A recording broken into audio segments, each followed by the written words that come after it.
ماں قدموں کے نیچے جنت، بہن عزت، بیٹی عزت۔ جہاں بیوی آ جاتی ہے نا، اس دور کی بیوی جلاد ہے۔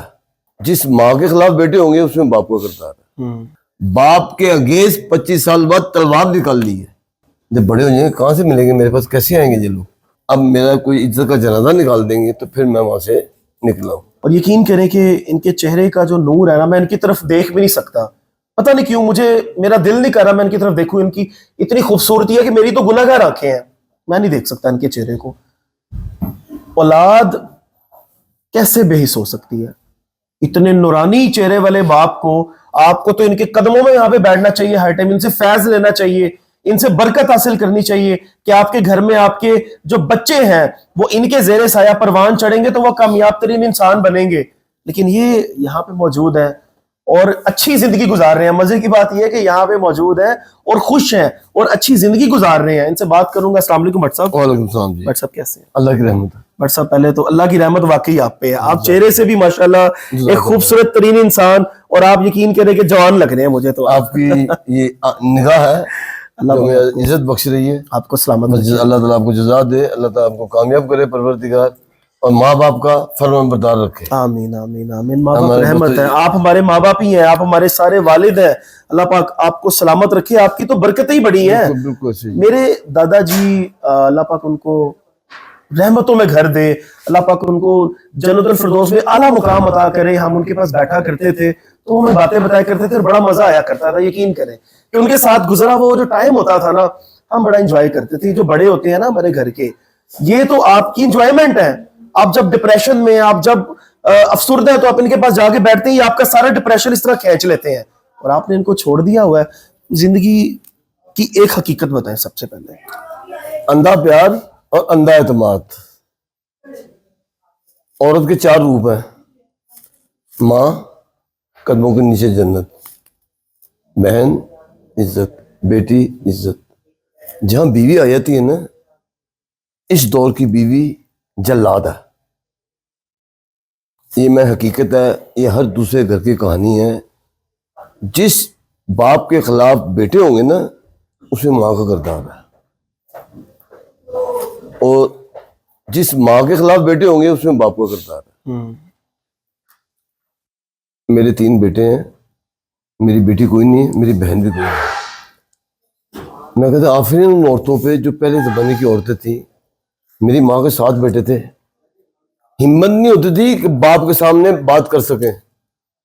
3 بچوں کا باپ تھا تو میں مار کھاتا تھا باپ سے۔ 3 بچوں کا باپ، یہ ادب تھا، ہمیں ہماری ماں نے ادب سکھایا۔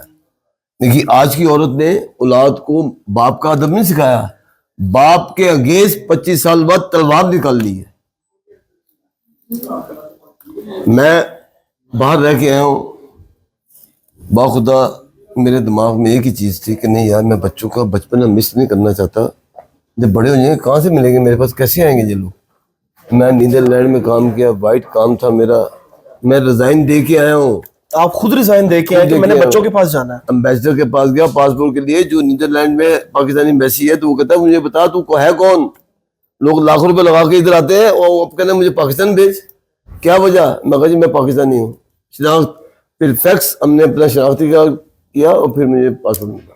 وہاں میں شادی کر لیتا، عیش کی زندگی گزارتا، مرتے رہتے، لیکن یہ چیز نہیں سوچی میں نے۔ ہمیں تو ایک نقطے نے محرم سے مجرم بنا دیا، سب کچھ کر کے بھی ہم مجرم بنے بیٹھے ہوئے۔ اولاد کو لاکھوں کروڑوں روپے، بلکہ پالنا ہی بہت بڑی وہ ہے۔ آپ نے تو اپنی اولاد کو جوان کیا، شادیاں کی، ان کے لیے سیکریفائس کیے، اپنے آپ پاکستان سے دور رہے، اولاد سے دور رہے، بیوی سے دور رہے، اور آخر میں جب واپس آئے تو اولاد کی طرف سے یہ ملا۔ میں کہہ رہا ہوں جب باہر تھا نا، میں میری ماں کو نہیں پتا، میرے باپ کو نہیں پتا، میرے بھائیوں کو نہیں پتا، میں نے ڈرافٹ اس کی خالہ کے پتے پہ بھیج دینا، اور اس ڈرافٹ کا اس کا مقصد کیا ہے کہ سیونگ کرو، وہ سیونگ تھی میری۔ لیکن جب آیا ہوں تو بینک اکاؤنٹ ہی ختم ہو گیا، کچھ بھی نہیں، کچھ بھی نہیں، پیکا بھرتی رہی وہ اپنا۔ تو کم سے کم آپ کو اپنے ساتھ تو رکھتے، چلے کچھ نہیں ہے، آپ نے پوری زندگی ان کے لیے وقف کر دی ہے، تو 2 ٹائم کی آپ نے کیا کھا لیتے ہو؟ بات یہ ہے کہ میں ان کا باپ ہوں، وہ میرے باپ نہیں ہے۔ بالکل، عزت جب بکھر جائے نا تو اسے مینٹنا بہت مشکل ہو جاتی ہے۔ جب مجھے یہ اندیشہ ہوا نا کہ یہ لوگ اب میرا کوئی عزت کا جنازہ نکال دیں گے تو پھر میں وہاں سے نکلا ہوں. ابھی بھی کئی ماں باپ ایسے ہیں جو بیچارے سہمے ہوئے ہیں بچوں کی تشدد سے, بچوں کی یہ گفتگو سے, وہ بیچارے گھر سے باہر نہیں نکلتے. اور اللہ کا شکر ہے کہ ہم خورشید اولڈ ہوم میں اس طرح ہے کہ شاید میرے 3 بیٹے مل کے بھی وہ چیزیں مجھے میسر نہ کر سکیں جو ہمارے لیے خورشید جو آپ کو یہاں پہ مل رہی ہیں. ہارون صاحب ہمارے لیے پرووائڈ کرتے ہیں. باخدا اتنی عزت ایک ایک فرد کے پاس آتے ہیں, کیا حال آپ کا, کیسی طبیعت آپ کی, کیا کھایا آپ نے, ادھر کھڑے ہو کے کھانا کھلاتے ہیں. شاید میرے 3 بیٹے مجھے ایسے کھانا نہ کھلا سکے. اللہ پاک ان کے رزق میں, ان کی زندگی میں جناب آمین, برکت آمین, دے. آمین. یہاں پہ جتنے بھی گھما کے دکھائے, جتنے بھی ہمارے بزرگ بیٹھے ہوئے ہیں, ان کے یہاں پہ ڈاکٹرز کا ارینج ہوتا ہے, ان کو یہاں پہ جو ہے وہ کھانا اچھا دیا جاتا ہے, ان کو یہاں پہ اچھے بیہیویئرز کے ساتھ ان کی عزت نفس کو کبھی بھی پامال نہیں کیا جاتا, ان کو ڈیگریڈ یہاں پہ نہیں کیا جاتا. بڑے ہونے کا یہاں پہ جو ہے وہ ثبوت دیا جاتا ہے کہ آپ ہمارے بڑے ہیں. ہارون صاحب جو ہے وہ ان کی والدہ کے نام سے ان کا یہ ویلفیئر ہے, جہاں پہ سارے بزرگ خواتین اور مردوں کو یہاں پہ رکھا جاتا ہے, اور ایسے طریقے سے رکھا جاتا ہے کہ ان کو کم سے کم گھر کی پھر یاد نہیں آتی کہ ہم یہاں پہ خوش ہیں. یہاں پہ جتنے بھی بیٹھے ہیں آپس میں یہ دوست ہیں. اور لاسٹ میں جو میرا پیغام ہے اولادوں کے لیے وہ یہ ہے کہ آپ اللہ کے قہر سے ڈریں. اگر آپ کو آپ کا باپ معاف کر بھی دیتا ہے تو میرے رب کے اوپر ذات بیٹھی ہوئی ہے, اس کے حساب بڑے سخت ہیں, وہ کبھی کسی کے ساتھ ناانصافی نہیں ہونے دیتا. مہربانی فرما کے, ابھی بھی ٹائم ہے, آپ کی جنتیں یہاں پہ بیٹھی ہوئی ہیں, ان کو آ کے لے جائیں, ان کو آ کے ابھی بھی جو ہے وہ ان کے پاؤں میں گر کے منا لیں.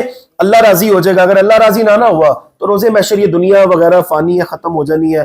کچھ سال رہ گئے ہیں, 100 200 500 1000 سال. آخر اپنے رب کے حضور پیش ہونا, اور منہ ہمارے اتنے کالے نہیں ہونے چاہیے کہ ہم اپنے رب کو فیس نہ کر سکیں.